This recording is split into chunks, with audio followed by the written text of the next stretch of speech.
Hello, hi everyone. I'm Rick Kirkham of InHomeComputerHelp.com, and today we're going to continue with our lesson on Google Docs, and let's just get right into it. As you know, the reason I'm doing this, or at least part of the reason, is I wrote a program to convert Google Docs directly into a web page, and I'm telling you, it's so easy. I mean, I could do it on my phone. You just change a little bit of thing in the Google Doc and it shows up on the web page. I mean, wow. Anyway, uh, we're not here to talk about that. So let me share the screen. Okay.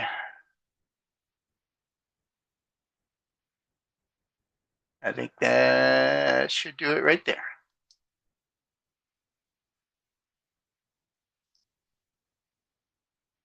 Okay, so here we are sharing the screen. Now there's that thing I told you about there. Let's make me a little bigger. I don't know if that actually works or not. Make and edit your web pages easily and instantly with Google Docs. Okay, blah, blah, blah. But I want to show you a couple of things today. Now, first off, we need to find our last lesson. So let's pretend that this wasn't there.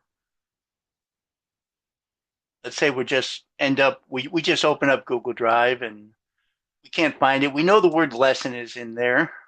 And this is why I keep telling people, don't just put everything in the root directory of Google Drive and not have folders. Because let me show you the reason why. So I don't remember the exact name, but we remember that it was called lessons. The word lesson was in there somewhere. So let's type in the word lesson. And look at that. We have a folder called Google Doc Lesson. So that's probably it right there. Let's check it out. And there it is. Now, if you remember the last time I did this, we had a I showed you how to make a title. And this was the first line of the document. So let's open that up. And there's our last Google Doc. Okay. Now what I need is underneath this thing here that you guys can't see.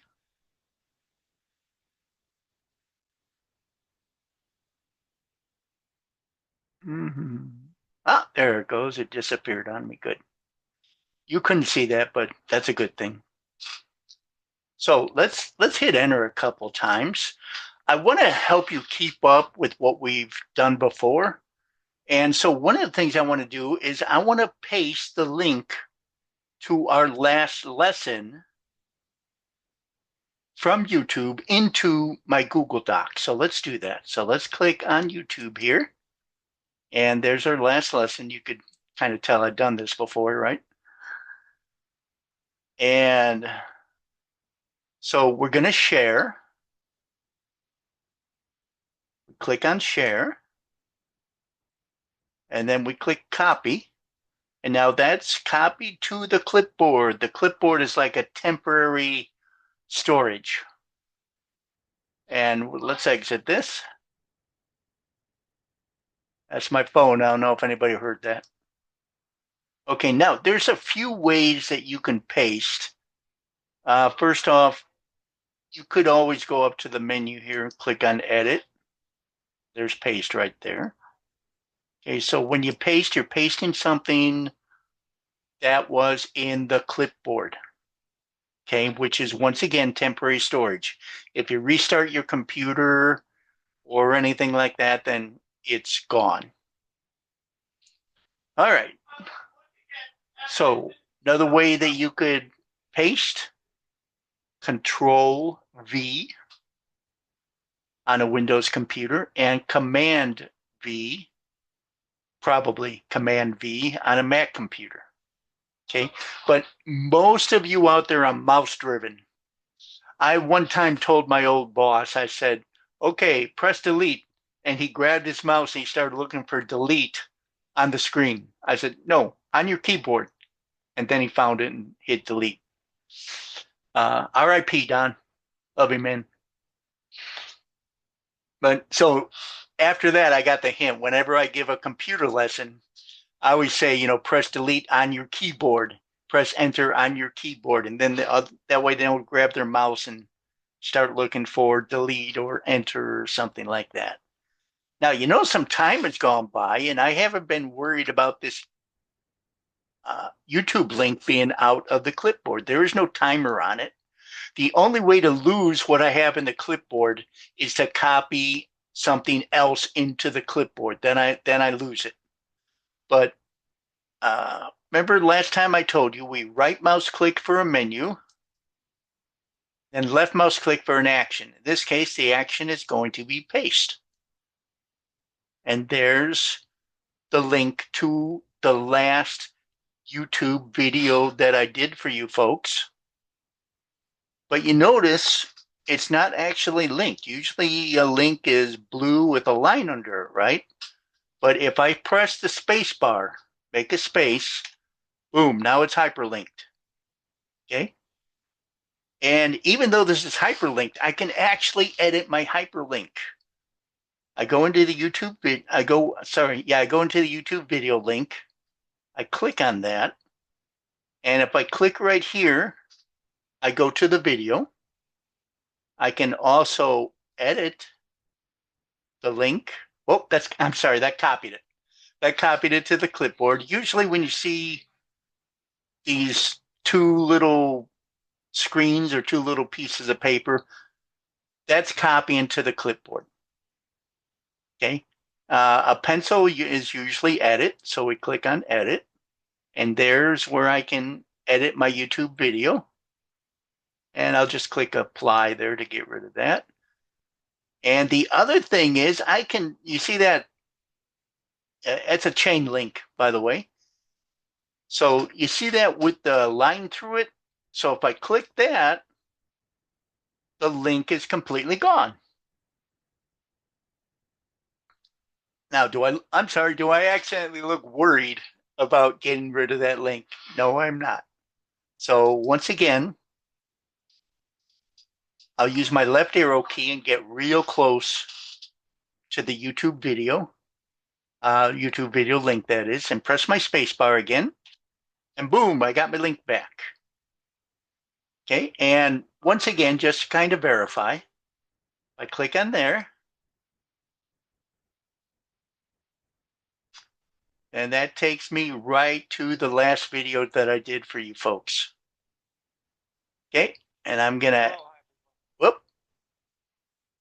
and that was it. Now let's do a couple of other things here. Let's make another heading, but let's make a subheading. When you guys write, and I just helped a computer client out with this because most of you guys know I'm also a dual certified teacher and a very popular substitute teacher. I've taught English before, and I can tell you that when you write, you need subheadings. Otherwise, you got a great big old wall of text.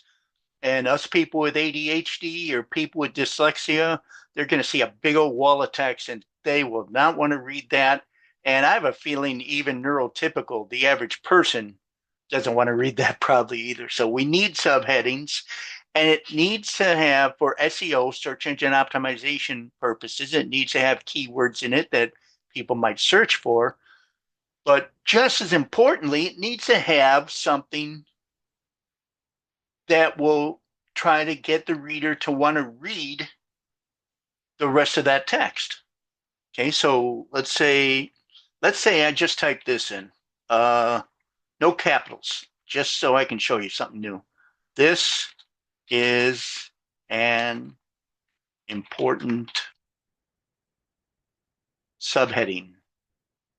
And let's press a space. Now, did you notice that I got the capital T out of that?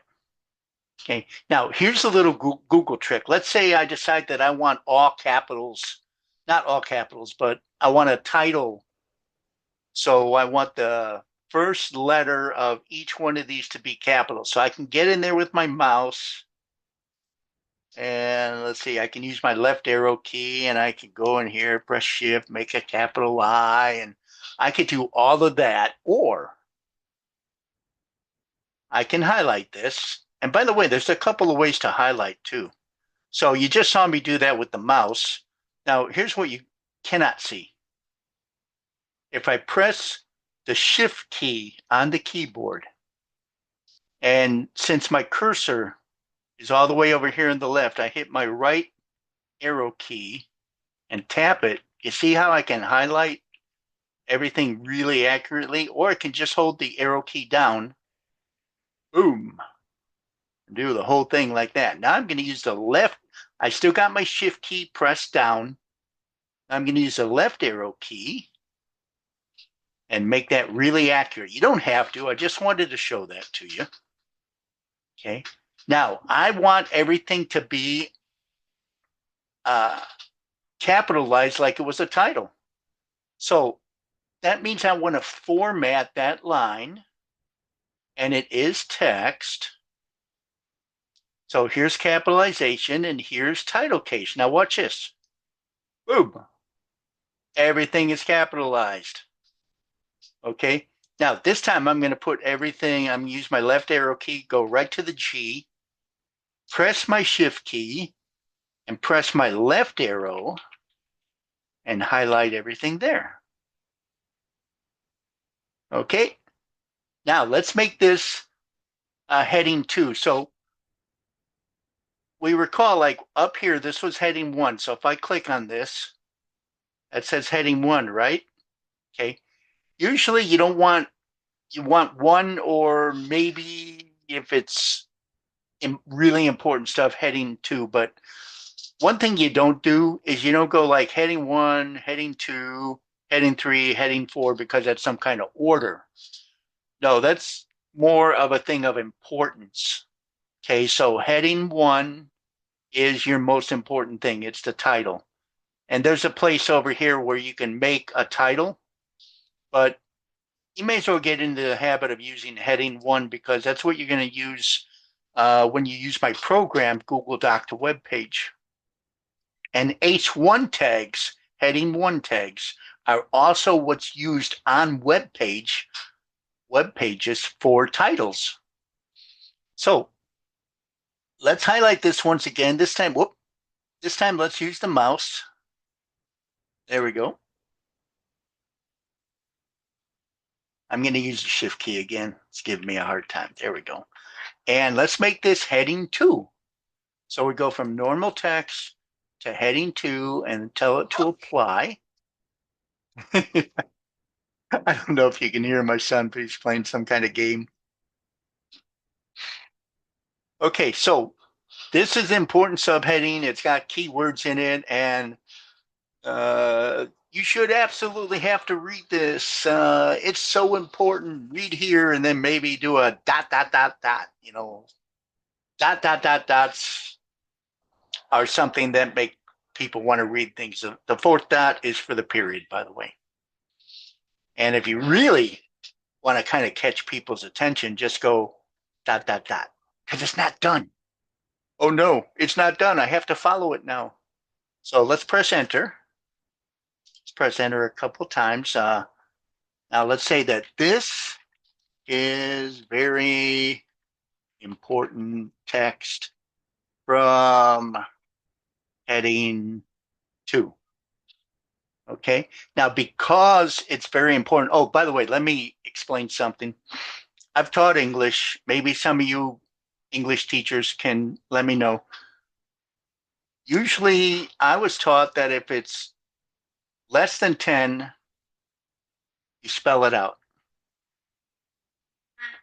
Okay. And if it's 10 or higher, then you use the number. But let's say this is very important text. Now, I could do a heading 3 if I want to. But let's say I want to bold it instead. By the way, you can go down to heading 3. Let's go ahead and do that while I'm talking about it. Sorry, I know I'm skipping around. So let's say this is heading 3. And let's highlight that again. By the way I'm highlighting with the mouse, I try not to assume anything. Left mouse click, hold it down, and then I drag across. Okay, so let's go up until this heading 3. Now you notice how this gets smaller, right? We got heading 1, heading 2, heading 3. So heading 3 is used as kind of like a subsection for heading 2. Okay, now I've got this is very important text for heading 2. So let's get this in heading 2 by cutting and pasting. So we're going to highlight this again. Whoop. There we go. Let's try highlight. I'm using my left hand. I'm right-handed. Okay. Now, once again, since most of you are mouse driven, let's right mouse click for the action let's right mouse click for a menu, and let's left mouse click on cut for the action of cutting the text. And now let's click inside here, and let's right mouse click again, and let's left mouse click for the action of pasting. So when you copy or paste something, once again, you temporarily put it in the clipboard. Okay, and I want to make a little space right here. So I'm going to press enter. Okay, and now we have here, this is very important text from heading 2. So let's highlight that. And now let's bold it. Now I can bold it with Control B, possibly on a Mac with Command B, or I can just go up here where the B is. It says bold. There, see what happened? It was that easy. Okay, so let's stop your lesson right there.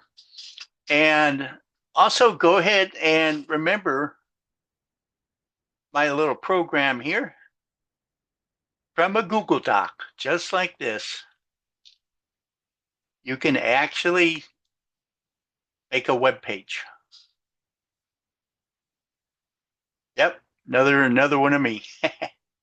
So this formatting called Cascading Style Sheet. This big writing here is mine. It's because I have a lot of text and I want to draw attention. So once again, so people don't see a big wall of text. You can style it any way you want to, and the program comes in with a very simple built-in style. And anyway, all of this and one more new feature. Let's see if I can get down here and show you. Yep, there it is.